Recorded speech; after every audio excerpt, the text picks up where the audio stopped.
Qué hermosa, pensaba, ¿no? Qué hermosa palabra esta frase, ¿no? Ya la batalla terminó, ¿sí? No hay una guerra entre el bien y el mal, no, no, no. Ya se le asentó al diablo en la cabeza ese golpe mortal. No tenemos que estar esperando por otro golpe más. Ya la batalla está terminada, ¿sí? Bien, oramos. Señor, te damos muchas gracias por este tiempo que podemos disponer nuestro corazón para escuchar tu palabra. Te pido, Señor, que pueda ser un instrumento útil en tus manos, Señor, que me des la sabiduría, Señor, y la facilidad para poder decir tu palabra de la mejor manera, para que sea de bendición para mis hermanos y para edificación, Señor, de tus hijos. Que puedas usar, Señor, estas palabras y este mensaje que es tu mensaje, Señor, y que es tu palabra, que pueda hablar solo lo que tú quieras que yo hable, Señor. Muchas gracias, porque hoy tenemos a estos hermanos, Señor, con ese corazón dispuesto a escuchar, Señor, y obedecer tu palabra. En el nombre de Jesús. Amén. Amén, Señor.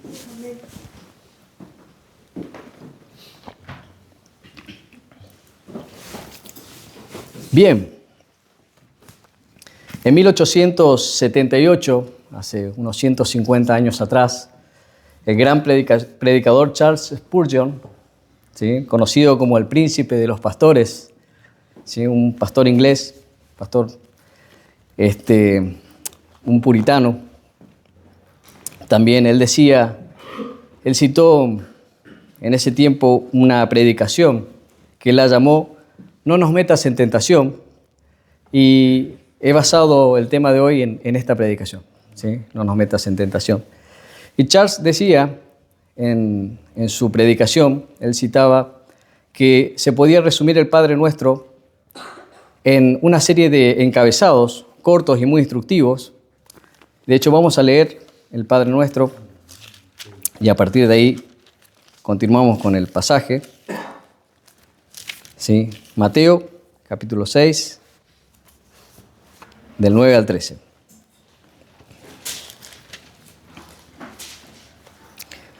Vosotros, pues, oraréis así: Padre nuestro que estás en los cielos, santificado sea tu nombre. Venga tu reino, hágase tu voluntad, como en el cielo, así también en la tierra. El pan nuestro de cada día, dánoslo hoy.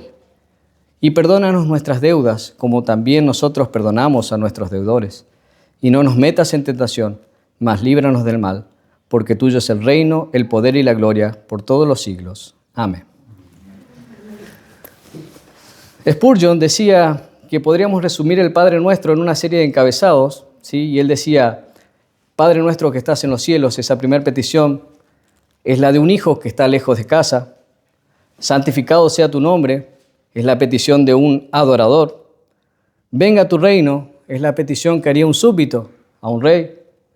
Hágase tu voluntad, es la petición de un siervo. El pan nuestro de cada día, dánoslo hoy, es la petición de un mendigo. Perdónanos nuestros pecados, como nosotros perdonamos también a los que nos hacen mal, es la petición de un pecador que se reconoce pecador. Y por último, no nos metas en tentación, mas líbranos del mal, es la petición de un pecador en peligro de ser un pecador aún mayor. Él decía que las peticiones así resumidas son como una escalera de mano, ¿sí?, en donde los peldaños, digamos, van avanzando en jerarquía, ¿sí? Entonces, por ejemplo, el Hijo de un Padre Celestial es el peldaño más alto al que puede aspirar un hombre. Es una posición muy alta y llena de gracia a la que podemos acceder por fe cuando oramos inteligentemente: Padre nuestro que estás en los cielos. Después, bajando un escalón, santificado sea tu nombre, es la frase, son las palabras de un adorador que alaba humildemente y con reverencia a Dios, a un Dios 3 veces santo. Y decía Spurgeon que los ángeles tienen que contentarse con este peldaño porque no pueden llegar al peldaño de hijos. Los ángeles nunca podrían decir Padre nuestro, porque ellos no son hijos de Dios, ni por adopción, ni por regeneración, ni por pertenecer a Cristo. Es una posición sublime la del adorador, pero no está a la altura de ser un hijo de Dios. Después, en el siguiente escalón, tenemos un súbdito, ¿sí? Venga tu reino, sería la petición de un súbdito a su rey. Hágase tu voluntad, sería la petición de un siervo. Y así, bajando otro escalón, el pan nuestro de cada día, dánoslo hoy, sería la petición de un mendigo, que apela a la caridad diaria de su benefactor, porque de otra forma no podría tener su sustento. Y con cuánta razón decimos que necesitamos de la caridad diaria del reino de los cielos para nosotros. Después continúa, dice, perdónanos nuestros pecados, como nosotros también perdonamos a los que nos hacen mal. Él decía que es la oración de un pecador que se reconoce a sí mismo como pecador. Y finalmente, Spurgeon decía que en la categoría más baja de todas está: no nos metas en tentación, mas líbranos del mal. Y es la petición, el clamor de un pecador que no solo que se reconoce como pecador, sino que sabe que puede volver a pecar y ofender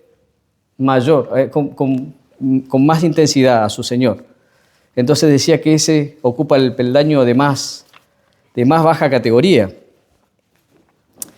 Y Spurgeon decía que todos los cristianos, todos los creyentes tenemos un poco de todas, ¿sí? Que todos los creyentes somos hijos, somos adoradores, somos siervos, somos mendigos, somos súbditos y somos pecadores. Pero que no todos muchas veces se reconocen en el último punto de que somos pecadores, con ese peligro de poder ser pecadores más grande de lo que somos, ¿sí? Entonces, yo me voy a concentrar específicamente en este punto del Padre Nuestro, que es: no nos metas en tentación, mas líbranos del mal. Y yo puse tres títulos, tres apartados ahí. Uno de los apartados es: ¿cómo es la actitud de una persona que hace esta oración o esta petición? El segundo apartado es: ¿cómo es la actitud de una persona que hace esta petición con relación a otros? Y el tercer apartado es ¿cuáles son esas pruebas o tentaciones por las que pedimos esto? ¿Sí? Así que vamos a ir al primer apartado, que es: ¿cómo es el espíritu de una persona que hace esta petición? ¿O cómo es la actitud de una persona que hace esta petición? ¿Sí? No nos metas en tentación, mas líbranos del mal. Y lo primero que podemos ver es que una persona que hace esta petición se podría decir que tiene un espíritu de vigilancia, ¿sí? Y acá Spurgeon decía que es interesante que esta petición venga justo después de perdónanos nuestros pecados, ¿sí? Porque entonces nosotros podríamos suponer que el Señor ya nos ha perdonado en la petición anterior, perdónanos nuestros pecados, y ahora lo que estamos haciendo es una actitud de vigilancia, decía él. Y él decía que es la oración de un pecador perdonado que no quiere volver a pecar. Nosotros vemos esto en el Salmo 51. Ustedes saben que la Biblia misma nos dice que el Salmo 51 lo escribió David después de reconocer ese pecado que hizo, ¿sí? Dice, incluso en el título en muchas Biblias dice, cuando se allegó a Betsabé, ¿no es cierto? Entonces, no solamente el pecado que tuvo con Betsabé, sino también el asesinato de Urías.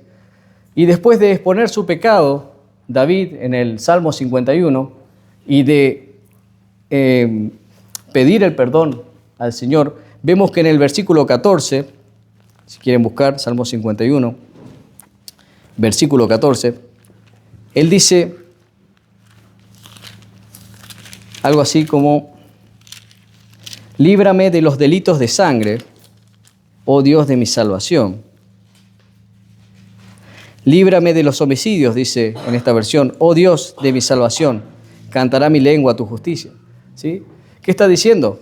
Es un pecador que ha reconocido su pecado, pero que a la vez no quiere volver a caer en ese pecado anterior.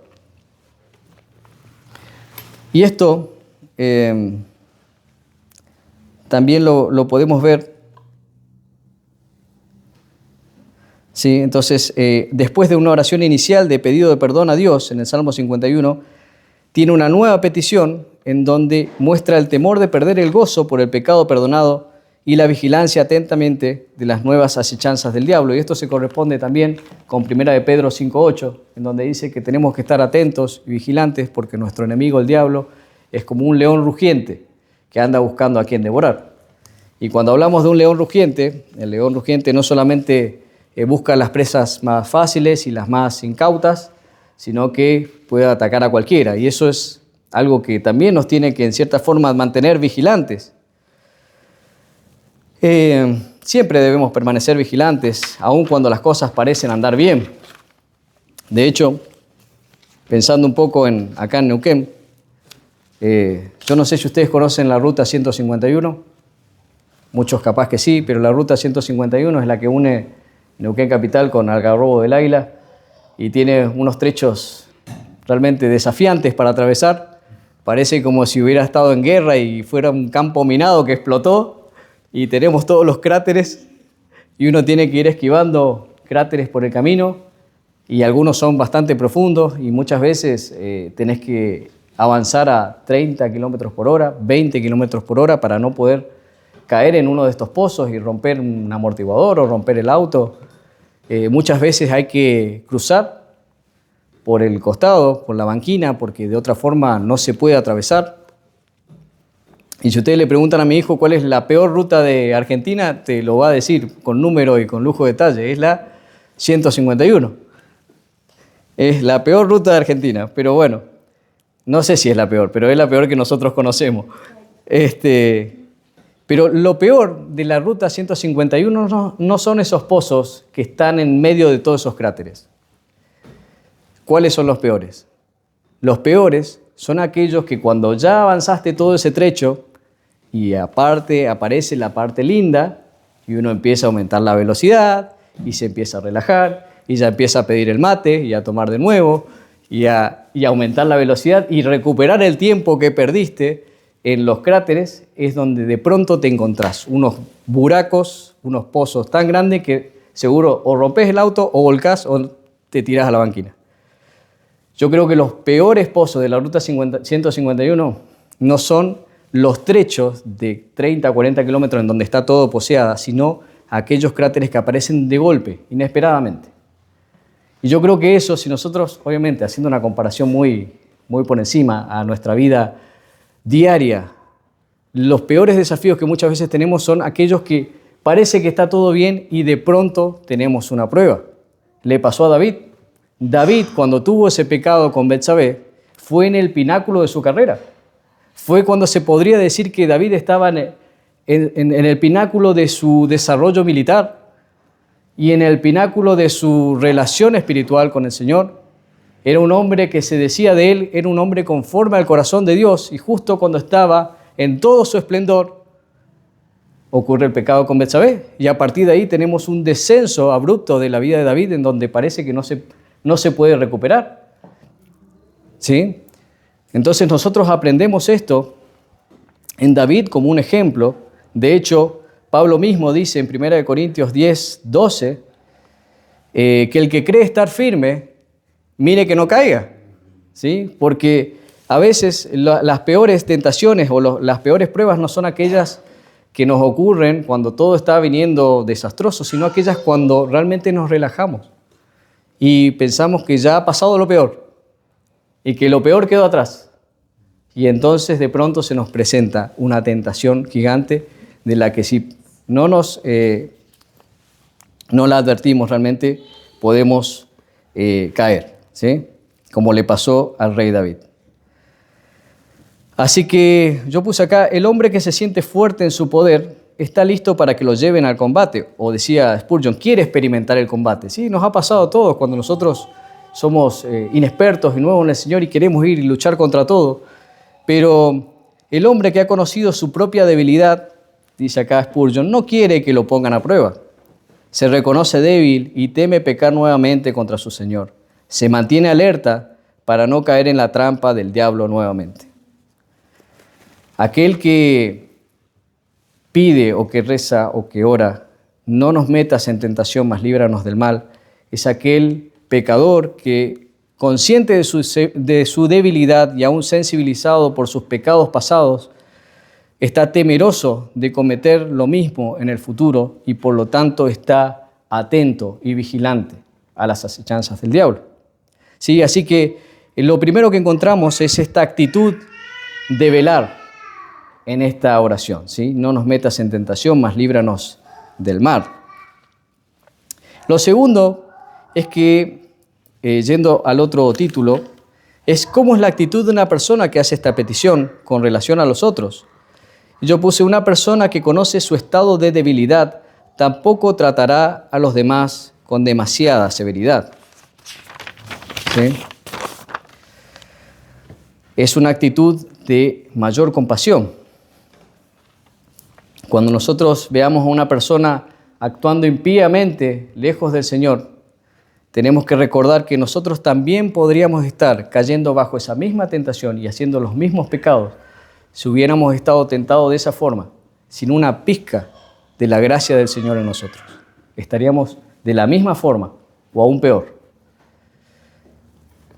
Cuando veamos un borracho, decía Spurgeon, haciendo heces en la vereda, o cuando veamos una señorita que fue desviada de su dignidad para vivir, o cuando veamos jóvenes, como vemos en las plazas, intoxicándose los pulmones y las cabezas con droga, lo que tenemos que hacer es tener compasión, porque nosotros mismos, si no hubiéramos sido alcanzados por la gracia de Dios, estaríamos en la misma condición que ellos, al ser tentados de esa forma.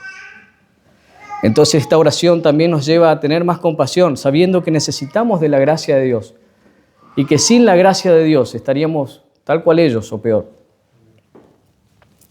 Cuando alguien nos daña o nos ofende, tendríamos que reconocer que nosotros podríamos estar tentados en la misma situación si no tuviéramos la gracia de Dios con nosotros. Así que cuando oramos así y decimos: no nos metas en tentación, mas líbranos del mal, también tenemos que recordar que necesitamos de esa misma gracia que nos sostiene cada día. Es como el maná, que diariamente el pueblo tenía que recogerlo del desierto y no daba para el otro día, salvo el viernes para el sábado, pero era algo diario que Dios daba. También Dios con nosotros no nos muestra el cuadro completo, tal vez no nos muestre nuestra vida o lo que quiera en un solo cuadro, pero tenemos la promesa de Dios de que nos va a dar la salida junto con la prueba y que no nos va a dejar ser tentados más de lo que podamos ser tentados. ¿Sí? Primera de Corintios. Así que bueno, en segundo punto, reconocemos que seguimos necesitando de esa gracia cada día cuando oramos: no nos metas en tentación, mas líbranos del mal. Y en tercer lugar, ¿cuáles son esas pruebas o tentaciones por las que pedimos? ¿Por cuáles tentaciones estamos pidiendo a Dios que nos libre? ¿Será que le estamos pidiendo que nos libre de todas las pruebas o de ser afligido por nuestro bien? Entonces, podemos parafrasear la frase tal vez de una mejor manera así: líbrame, oh Señor, de las pruebas y sufrimientos que puedan llevarme al pecado. Líbrame de las pruebas demasiado fuertes para que no caiga cuando supere mi paciencia, mi fe o mi resolución. Aquellas personas que hemos tenido la posibilidad de afrontar una prueba tan grande que pensamos que ya no podíamos más, ni por un segundo más, y justo antes de caer vimos la mano del Señor sosteniéndonos, encontramos que nuestra fe fue fortalecida en gran manera, pero no quisiéramos y no anhelamos encontrarnos a diario con esas situaciones, dado que no sabemos si volveríamos a resistir. Esto nos ha pasado a varios, seguramente, que a medida que vamos madurando en el camino del Señor, entendemos de nuestra debilidad, que nos vamos dando cuenta de lo que podemos. Cuando nosotros estamos con el Señor y la gracia del Señor nos acompaña, somos como Sansón, que podía luchar contra cientos de filisteos y arrancar las puertas de Gaza y matar un león con las manos. Pero en el momento que el Señor se aparta de Sansón o lo abandona, fue como un hombre tan débil que no podía ni defenderse a sí mismo. Nosotros también, si no tuviéramos la gracia de Dios con nosotros, no podríamos hacerle frente ni a un insecto. Seríamos débiles.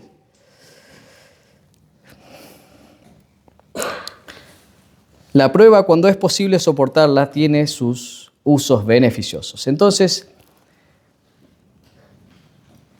la prueba, dice Santiago, bienaventurado el que persevera bajo la prueba, porque una vez aprobado recibirá la corona de vida.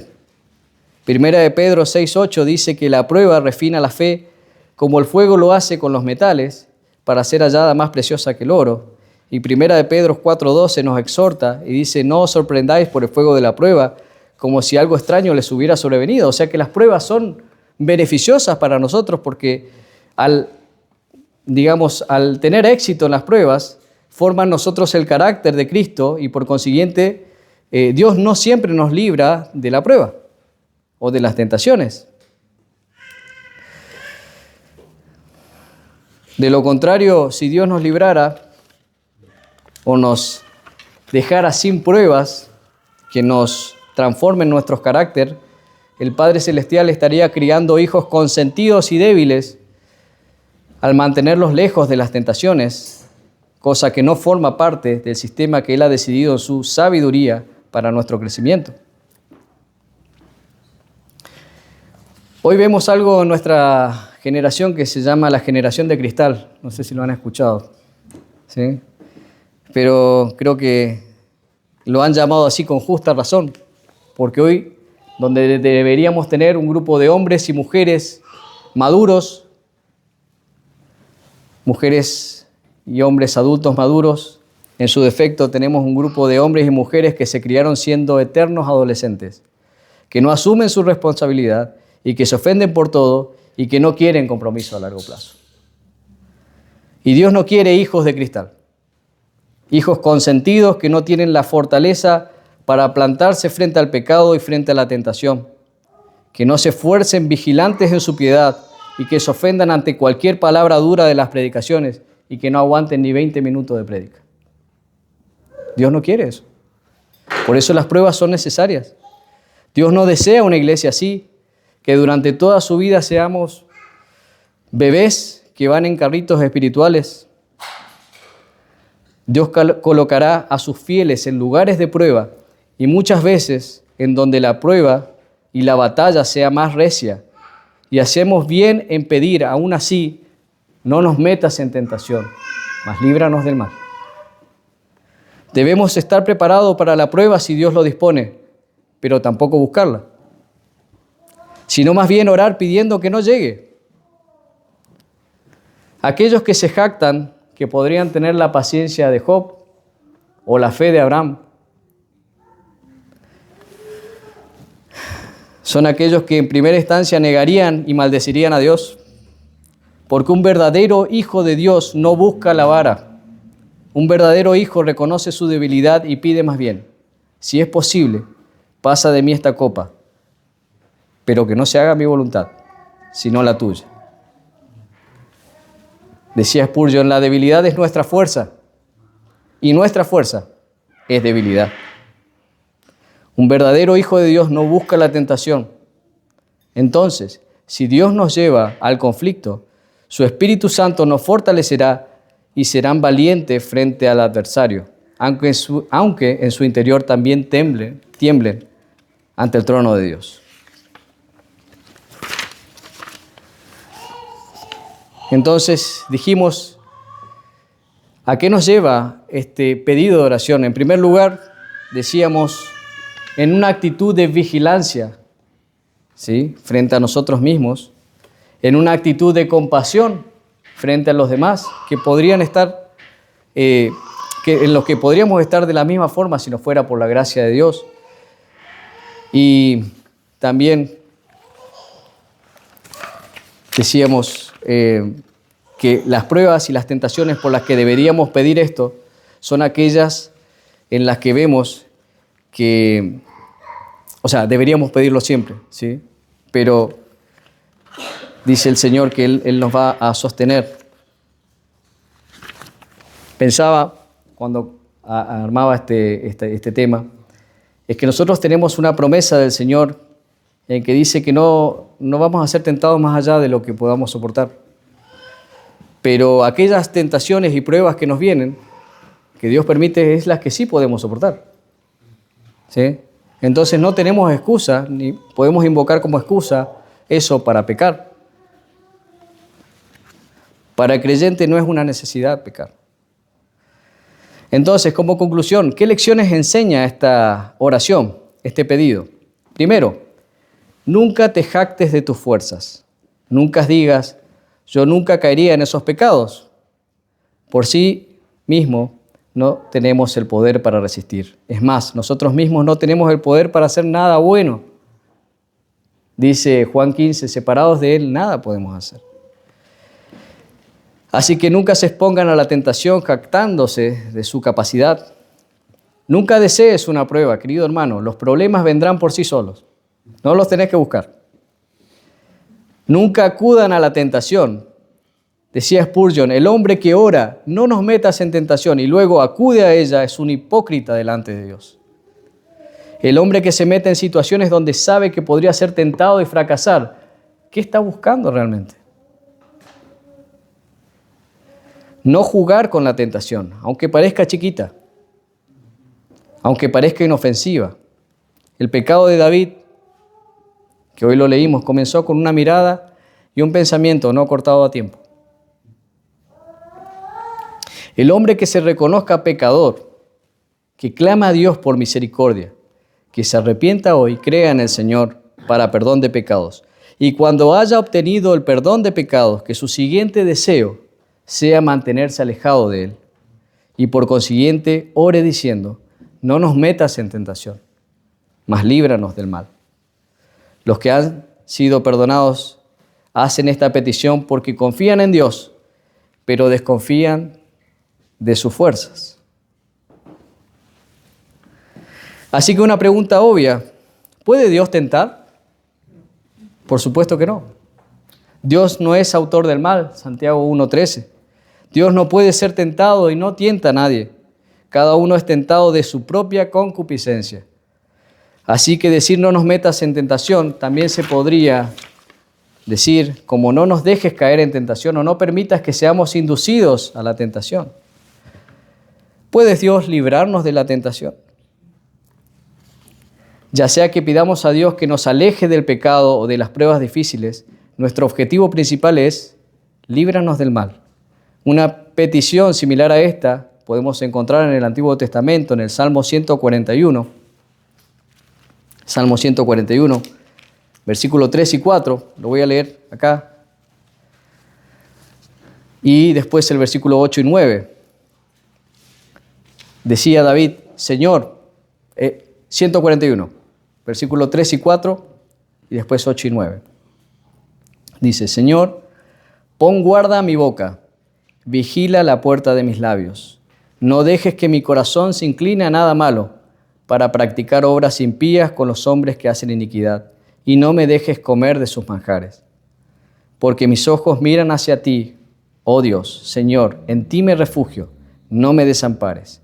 Guárdame de las garras de la trampa que me han tendido y de los lazos de los que hacen iniquidad.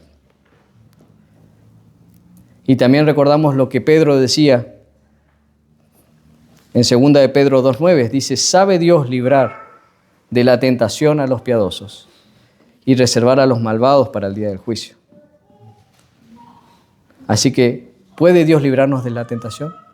Dice Pedro, ¿sabe Dios librar de la tentación a los piadosos? Así que, hasta aquí la palabra del Señor. Vamos a orar. Espero que esto haya traído un poco de luz sobre este pasaje. Y realmente este pedido de oración nos muestra cuánto necesitamos del Señor cada día, de su gracia, y nos hace reconocernos a nosotros mismos como débiles, y que necesitamos realmente el Evangelio. Así que oremos al Señor. Señor, te doy gracias por lo que hemos aprendido hoy. Padre, rogamos que sigas sosteniéndonos cada día, Señor, y que podamos depender de tu gracia en todo momento. Que podamos decir con inteligencia este pedido, Señor, no nos metas en tentación, mas líbranos del mal. Ayúdanos, Señor, en nuestra debilidad. Cada día, Señor, ayúdanos con tu gracia. Ayúdanos a soportar la prueba, Señor, cada día, porque necesitamos de ti. Sin ti, Señor, somos débiles. Sin ti no podemos hacer nada que valga la pena para el reino de Dios.